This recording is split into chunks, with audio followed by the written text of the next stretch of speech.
Okay, so in this notebook, we're going to go through neural networks.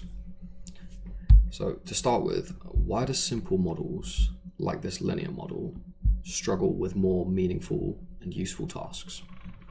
So whereas these models might be able to solve simple problems like predicting house price from the input, that's because those kind of relationships might actually look like some relationship like this between the input and output.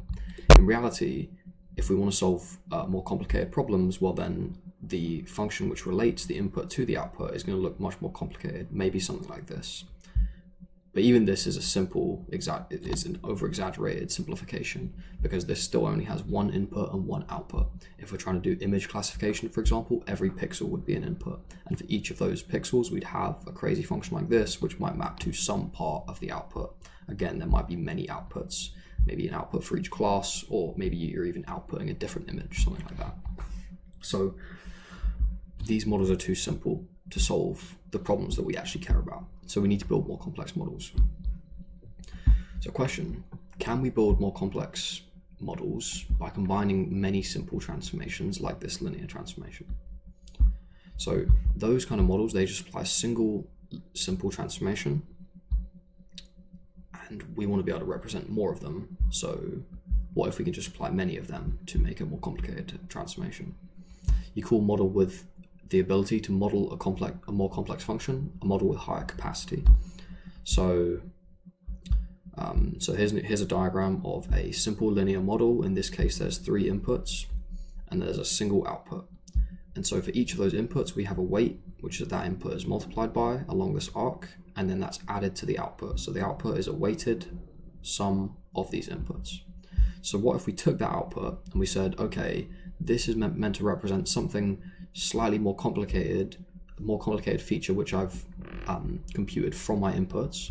What if I made a few more of those more complex features, and then using those weighted combinations of our inputs, what if I made features from them by again taking them, multiplying them by some respective weights, and then adding them into these nodes here, which represent features? Would I be able to create a more complex transformation by applying, in this case, 3 of these simple linear transformations to get a single output? That would look like this. Well, in fact, no, we can't, because if we draw out a simple version of that where I've applied 2 linear transformations, just matrix multiplications of these inputs like this, if you actually write it all out with these 2 weight matrices in order, what you get is that they can both be combined into one single matrix. So this complicated looking transform can really just be expressed as one single matrix transformation, and then the model gets compressed like this. And that's because these 2 transformations can be multiplied together and represent a single linear transformation. So how can we increase the capacity of our models, the scope of functions which they can represent? The problem here was that the combination of these 2 is still linear, and we want to be able to represent complex nonlinear functions. So what we can do is we can just add some nonlinearity into our model.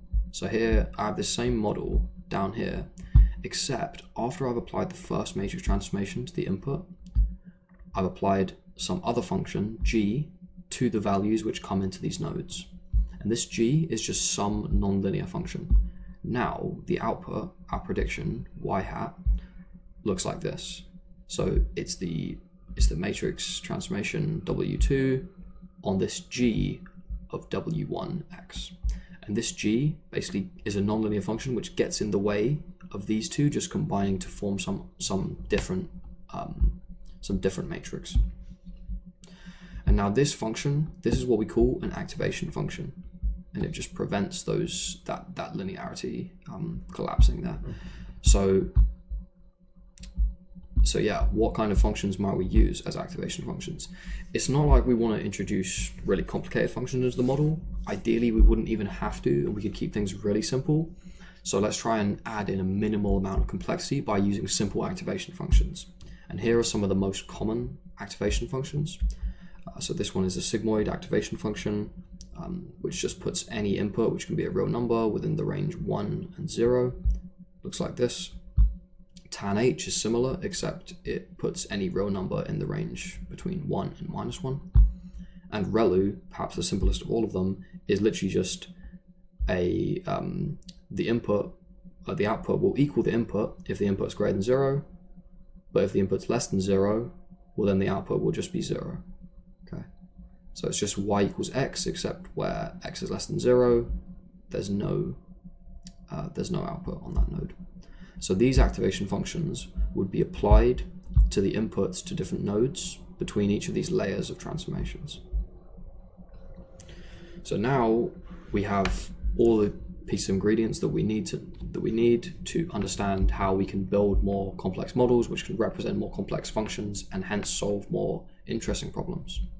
So we could build a big complicated model like this, and this is written out in all of the math that goes on behind it. So here we've got two inputs, n is 2, linear transformation goes into this layer here. These then have some activation function g, which is this ReLU here, applied to it. Again, then we just take weighted combinations of those inputs given by these weights in this big weight matrix to produce these values, which are then activated with, again, ReLU, the same function applied in every layer. Doesn't have to be that way, but in this case it is, and most of the time it is. And then again, weighted combination of those 4 features into this layer, and then finally weighted combination of them to our output. So we're applying activation function to every layer of nodes after the input, but not necessarily to the output, because we might be predicting some value which could be less than 0. You could apply you might want to predict a probability of something being in a certain class, so you might, for instance, apply a sigmoid, which would put it in the range between 0 and 1, and hence it could represent a confidence or probability of that example input being a member of that class. But in this case, I've just assumed that we're predicting some continuous value, in which case it can take any value and it doesn't have an activation function applied in the end. So all of that, this big transformation from input to predicted output would look like that. And guess what? That's a neural network. That's the whole thing. That's exactly what's happening here, and that's everything that's going on behind it. So, just some terminology. Basically, each of these circles could be called a unit or a neuron or a node in the neural network. These lines are the weights or maybe arcs between features in different layers. This neural network has 3 hidden layers and has maybe a depth of 4, you could say. And this layer in particular has a width of 3, these two have 4. And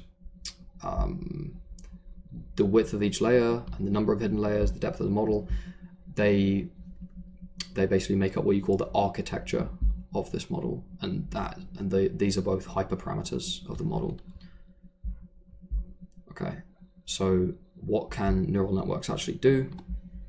The motivation was that we wanted to be able to make functions which could make models which could represent more complex functions. And so let's have a look at what can neural networks actually represent.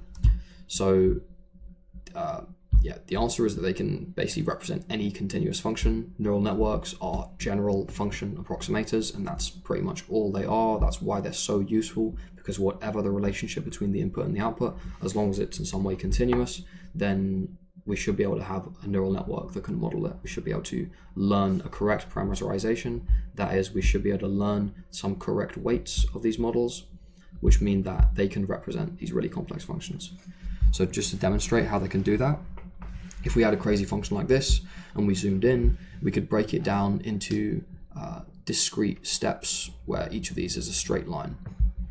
And so the way that a neural network can do that is, let's say we were using the ReLU activation function, and we had a load of nodes, just one layer of we just had one hidden layer between the input and the output. In this case, one-dimensional input, one-dimensional output. But we had a load of nodes in the middle, and each of those nodes has a corresponding bias. So like before, we're taking a weighted combination of the nodes which lead to that node, and then we're adding some bias. And basically what this controls in the case of ReLU the bias is just shifting along this axis. So you get some input and then you add a bias to it, and that will shift it along this axis.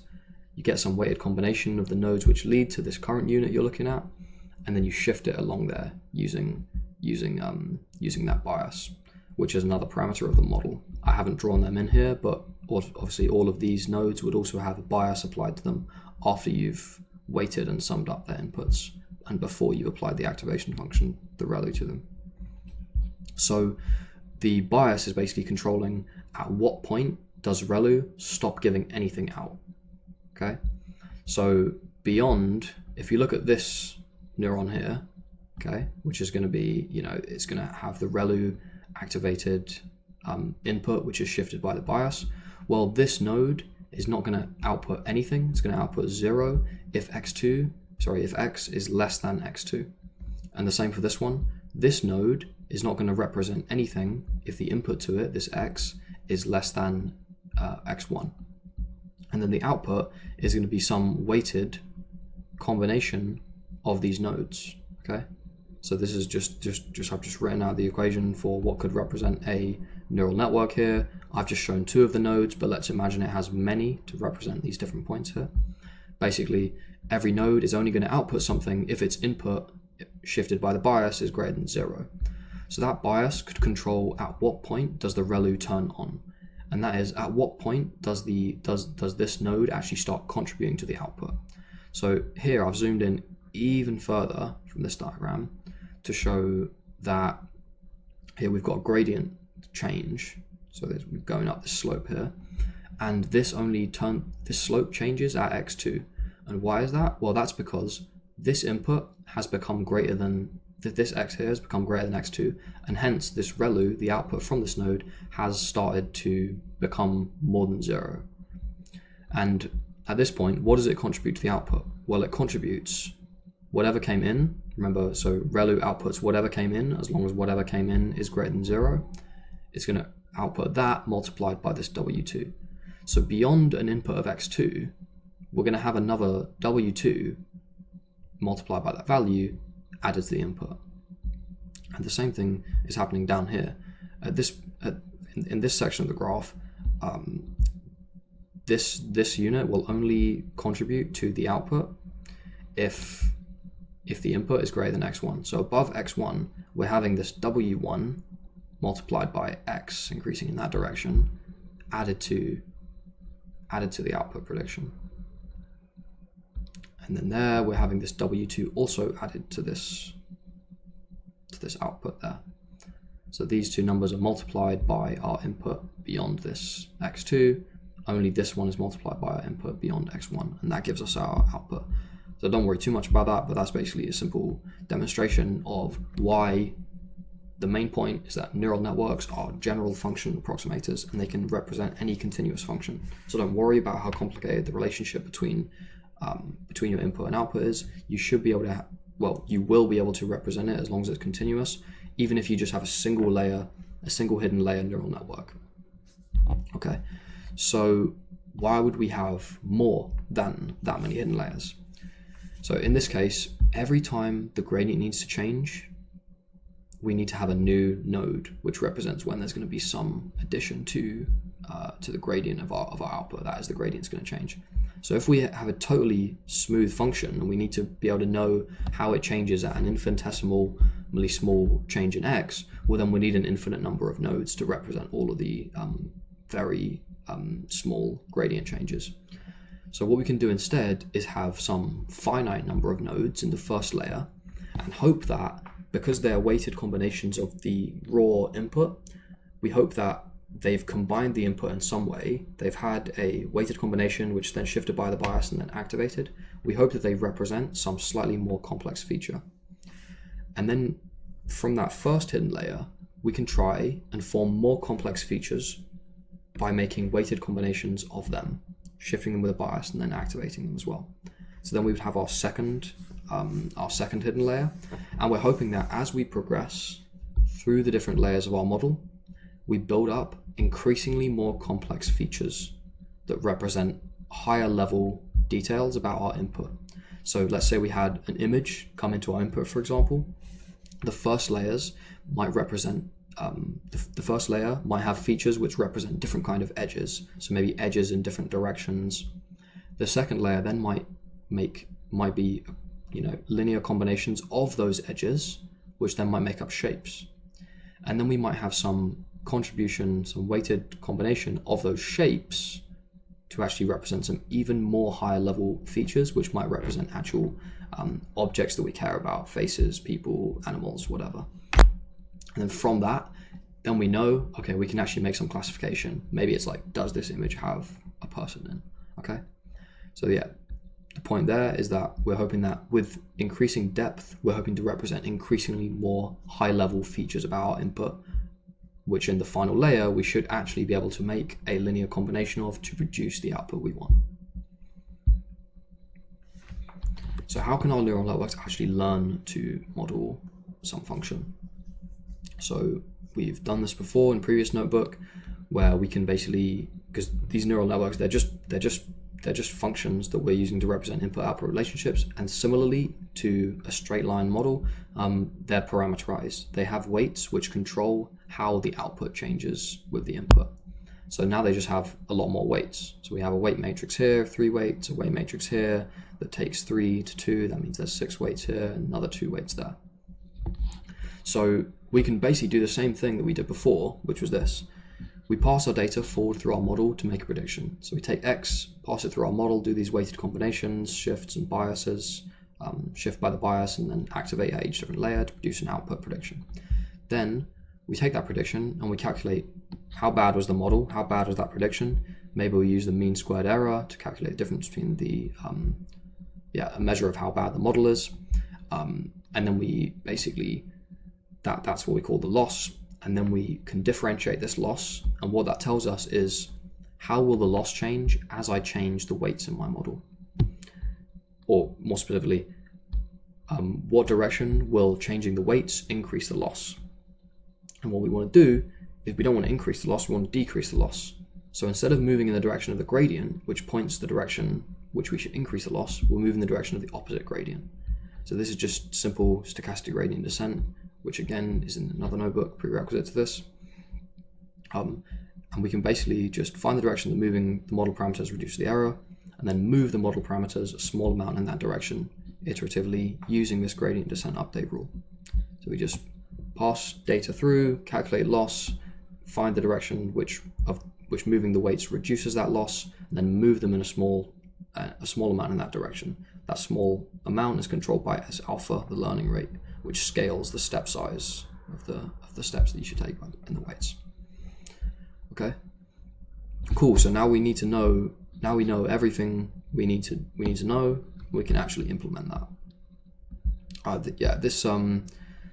Just a note. So we do what's called the forward pass, where we pass the input to output, and then when we calculate the gradient, we basically work backwards from the start and do the chain rule to multiply all of these different gradients together, so that we can find how our loss is affected by the weights even at the beginning of the model. And propagating this loss derivative backward through the model is called backpropagation. That's when we use parts of the equation which reappear. We just reuse them. We just cache them and then reuse them when they come up again. So yeah, not too much to worry about that. So yeah, let's code it. Now we'll firstly prepare our data. In this example, we will we'll use this data set MNIST, which is 70,000 images of hand-drawn digits. So this is how we can use PyTorch's datasets library to get MNIST. So we're going to import Torch. We're going to import from Torch Vision, so Torch's computer vision library.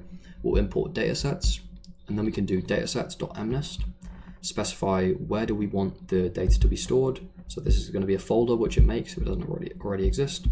How do we want to transform these examples?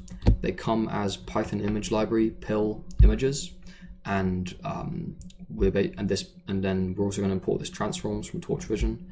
Transforms has a method called toTensor, and what that does is it returns a callable object which transforms anything it's called on from a pill image into a torch tensor. So this is going to be applied to all of our inputs. And is this the training set? Yes, I said true. And basically, mnist is stored in two different directories, folders. One is the training, and one is the testing set. And this train basically says, which folders do I want to get the data from? And then download equals true. So if I don't have it, should I download it? Cool. So let's do the same thing for our test data set. So again, we'll say, where do I want it to be stored? We'll call it mnist-data as above. Then we're going to say what transform is applied to the test set as well, and that comes from Torch's transforms library, transforms.toTensor. And so we call this, and what this does is it initializes an instance of this toTensor class, which is callable. So that transform, which is this callable object, initialized when we call the parentheses there, that's going to be called on each of the inputs to transform from a pill image into a tensor. So is this the training set? Train equals false. No, it's not. It's the test data set. Okay.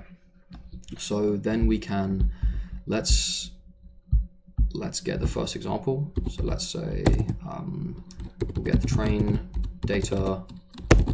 We'll get the first example from that. And then let's just print that first. Then what we'll do is we will print, we'll get so this example, it consists of,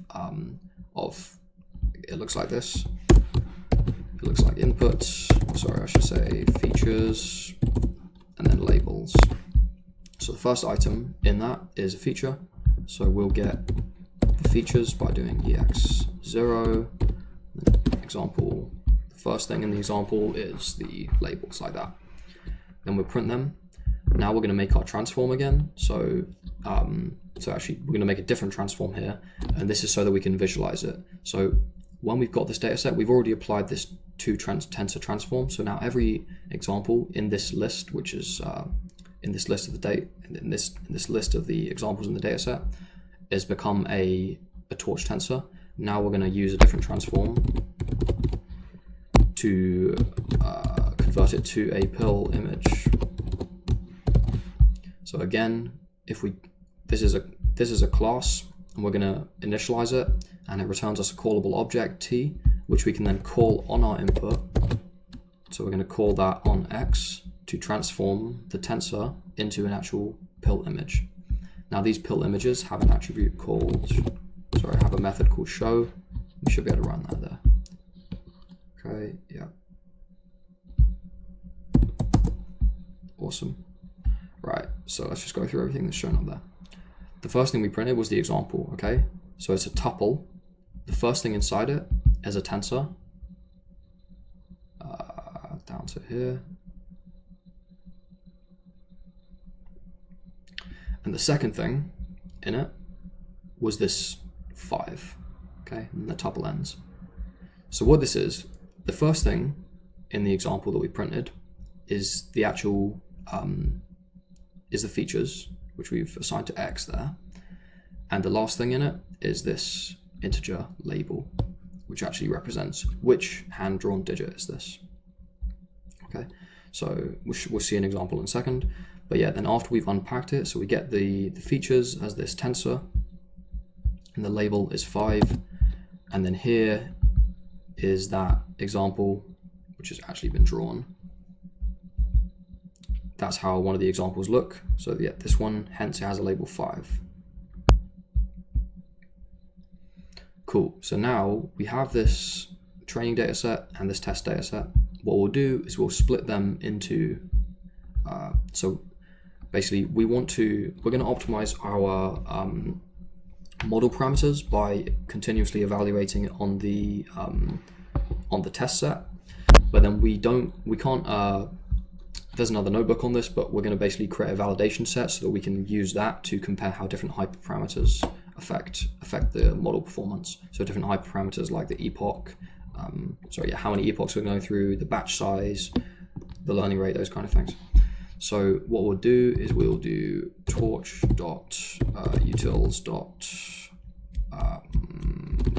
data.random split, I think.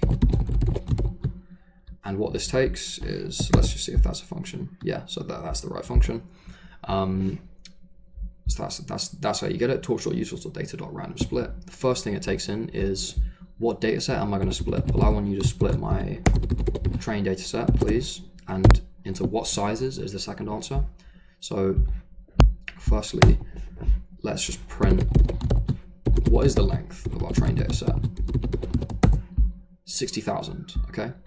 Well, let's say here I'm going to split the training data set into 50,000 examples for my new training set, and then 10,000 examples for my validation set. Okay, and then let's just print the length of that validation data set. And you can see that's come out cool. So yeah. So now we've got our training data, which is now 50,000 examples long, and our validation data, which is 10,000 examples long. So now we can use PyTorch's data loader, and this is basically going to allow us to, what it does is it basically samples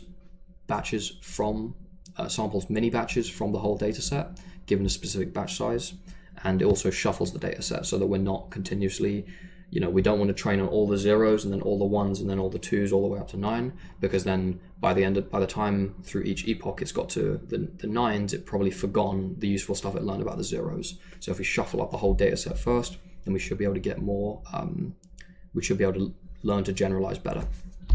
Okay, so this is basically how we do that. We use, again, torch.utils.data has something called data loader, and that's capital D, capital L, camel case there. So how you make a data loader is you specify which data set do I want you to sample from, and then you can specify, do I want you to shuffle it? Yes, in this case. And then what's the batch size? So how many examples do you want me to sample from the data set at a time? So we can do this again for our validation and our testing sets to make validation and test loaders. So how do we do that? We do torch.utils.data loader. And okay, first argument is, what data set do I want? Well, this one's going to be the validation data set. I'm going to sample from that. Shuffle, yes please, also equal true. And then batch size,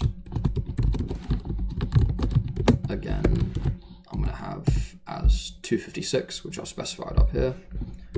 One more time for creating our test data loader. So torch.utils.data loader. Then what does this sample from? Samples from our test data set. Do I want to shuffle it? Doesn't really matter. Batch size, again, equals that. So let's run that. Cool, now we've got our train validation and test data loaders. Now we're ready to pass them to a neural network once we've created the neural network. So we've run through this, I think, in another notebook as well, but basically we're going to make sure that our model inherits from torch.n.module so that it sets up some useful stuff that I describe here. And so because we're inheriting from torch.n.module, we need to initialize that. So we'll access the parent module by doing super, and then call the parent class is initializer. So call torch.n.module's initializer to set up this module. Then we'll define our first linear layer. So we'll say self.layer1 equals to torch.nn.linear. So this is basically, in Torch, there's the neural network module, which has all of these different types of layers. One of them is a linear layer. And what this specifies is, what we're going to give as arguments here are how many inputs do I go from. That is, so yeah, how many inputs come into this linear layer. This is the linear layer here. It's just a linear matrix transformation. So how many inputs come in, how many outputs come out. So if in this case we'd do torch.n.linear 2, 4. In our case, we're not quite going to do that. So if you wanted to, you could have printed x.shape up here, and then you would have seen that the size of these inputs is 1 by 28 by 28. What that means is that there's one color channel, i.e. it's a grayscale image, and then there's the height and width of each those images is 28. So 1 by 28 by 28. What we're going to do is we're going to flatten out that 1 by 28 by 28 tensor into just a vector. So what's the size of that vector going to be? Well, it's going to be 1 by 28 by 28, which I can tell you is 784. And then how many nodes are we going to have in our first hidden layer? The thing is, this is totally arbitrary. It doesn't matter. This is an architectural choice. It's a design parameter of our model, so it can be whatever we want. So let's say 1024, and then we'll go on to make our second layer. So we'll say layer 2 equals to torch.nn.linear. Okay, well, how many inputs are there to this layer? There must be 1024, because that's what our previous layer output, and that's what our next layer is directly connected to as an input. Okay, so it's going to take in 1024. Let's just say it goes to another 1024, and then we'll say our third linear layer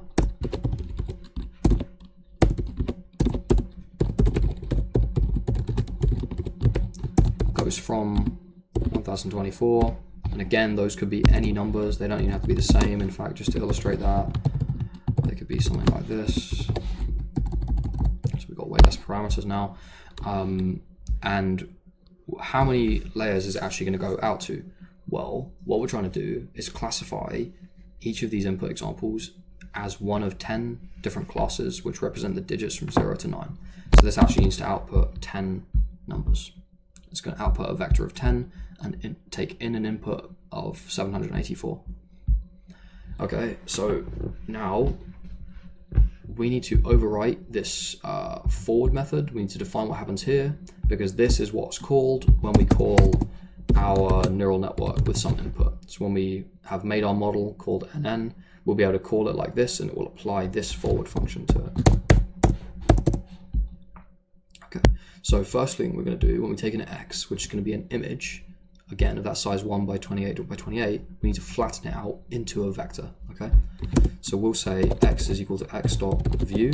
That's the method to reshape our inputs. Okay, we want it to be 784, right? But not quite, because the length of the first index of an input is meant to be the batch size. So how many examples are in this? What our models expect to take in is is basically a batch of examples. So we've said above that there's 256 examples in each batch. So it's going to take in a list of 256 different inputs. And then the second dimension is the size of each of those inputs. So in that case, it's just has one dimension, which is 784 long. So if we were processing the actual image, as we'll do in maybe the next video, we could put like that, and then that would be the size of our input. But however, this is what we're going to do here. So we're just going to unroll that image into a vector, so that now our X is a list of each of the different unrolled examples in this batch. So we'll pass it through our first linear layer. So we'll say X is equal to self.linear, what does I call it, layer 1 of X. So remember that when we've initialized these linear layers here, they return us a callable object, which is this layer 1. That is, we can call that layer with some input, and it will do that transformation specified by whatever the parameters are initialized as for this layer. Okay. So then we'll apply our activation function. So I'll say X is equal to, now again, I imported torch.nn.functional as f. So we'll do f.relu on X.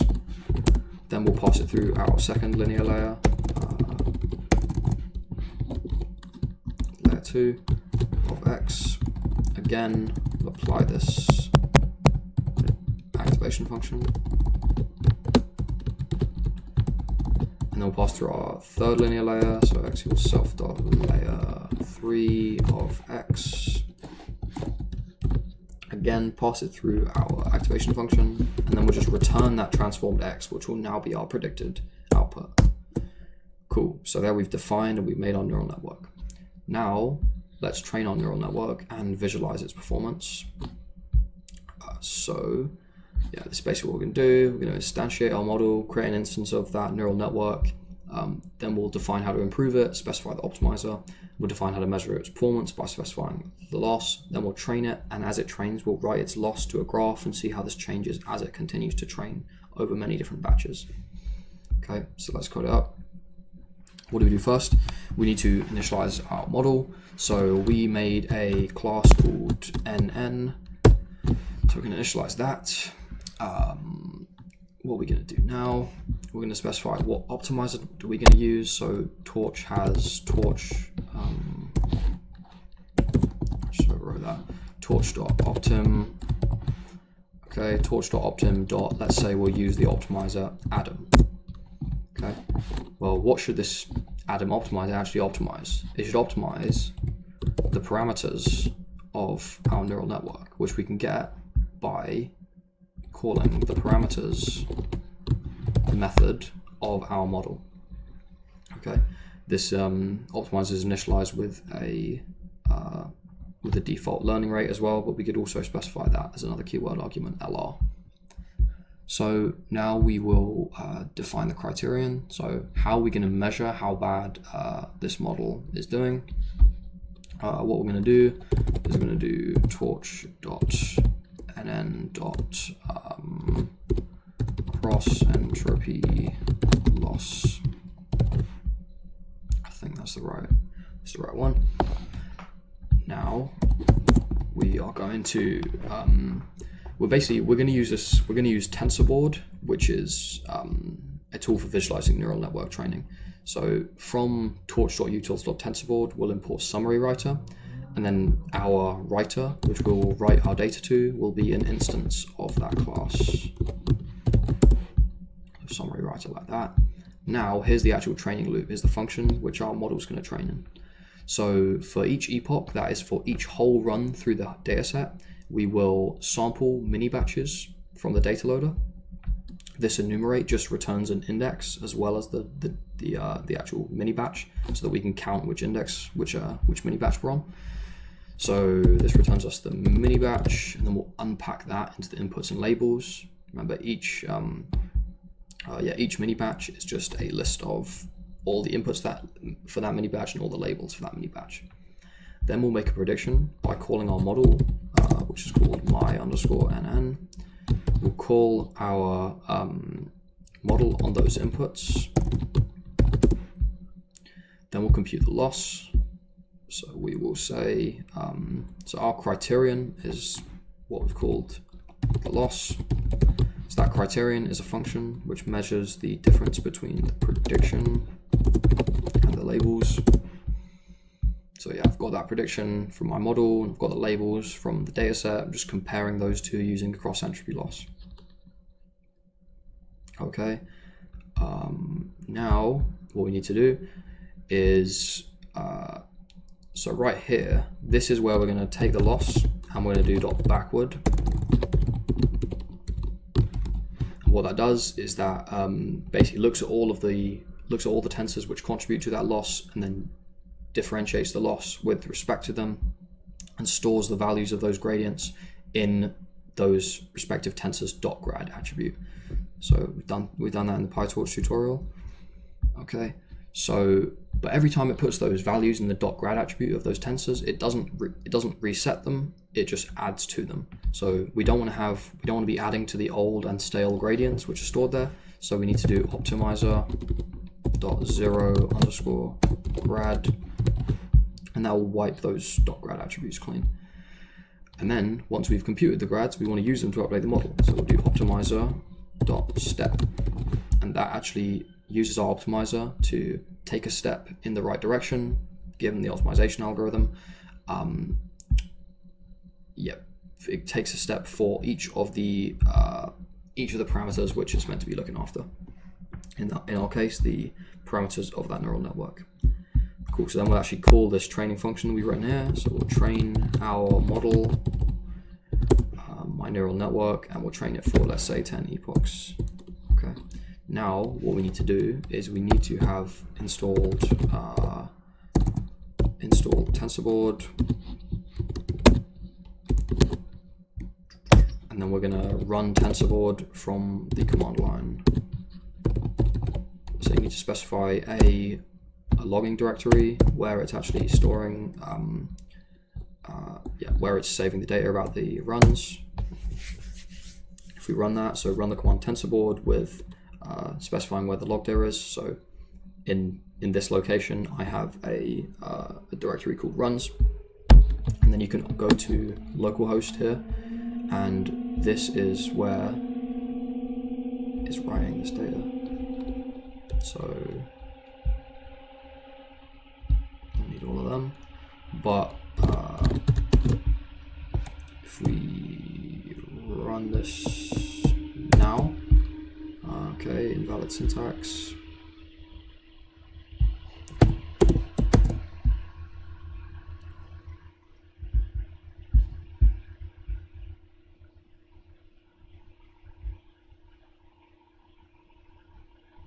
Cool, F is not defined. Did I not run that up here? So import torch.nn.functional as f. Just run through a few things here. Cool, there we go. Now we have a training. So we're printing the epoch we're on, we're printing the batch, we're printing the loss for every one of those, for every batch. We should see this go down over time. And to see that, we can just look in TensorBoard. We can refresh this page, and there you have it. There you can see our neural network training. The loss is going down as we train each mini batch. So here's the index of the mini batch. It's gone all the way down. Cool. So that's it. Oh, actually, well, okay. So yeah, what does the loss actually mean? It's not really the loss that we care about. It's actually how well are we doing? Like, what's our actual accuracy? So here's just a helper function to compute that. Basically, what it does is it goes through each of the inputs, the labels in the test data loader now, makes a prediction for each of them. Then what it does is it takes the maximum value along those predictions. So that prediction is a vector of 10 confidences, obviously. So yeah, it takes the max across the columns for those, and that's what the axis specifies there. Yeah, so we'll get the we'll get the maximum there. What that torch.max returns is actually a tuple of not just the value of the maximum, but the index of the maximum. So the first thing in it is the index. So what it returns is something that looks like this. What's the index, i.e. like which item in that vector of 10 confidences is the maximum, and then what's the value. So what's the actual value of that confidence? So it might be like index 5, so predict it's a 5 with confidence 0.95, something like that. So we want to get the actual value. Sorry, not the actual value, it's actually the other way around. So it's like this, it's the value and then the index. So we want to get the index of the maximum. So it might be like 0.95 for the index 5. That's the maximum value. It's going to get that. So it's going to get what's the actual integer prediction. Then it's going to say add to the number of correct, which I've initialized as 0, however many for in this batch for the predictions are exactly equal to the labels. Sum up that number, add that to the number of correct, then calculate a percentage by dividing the number of correct by the number of examples, and then multiplying by 100. So let's run that.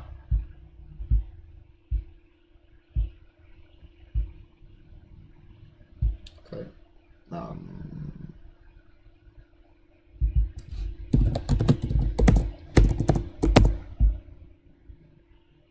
Awesome. There you go. Actually 66.5. Not that good, but it's definitely better than a random guess, which would probably give us an accuracy of about 10%. Okay. because we've got 10 different classes here. So we could just change that by running this for longer. We could adjust the model hyperparameters, the architecture, the number of batches, the batch size, all of that. All right, cool. That's it. Nice one.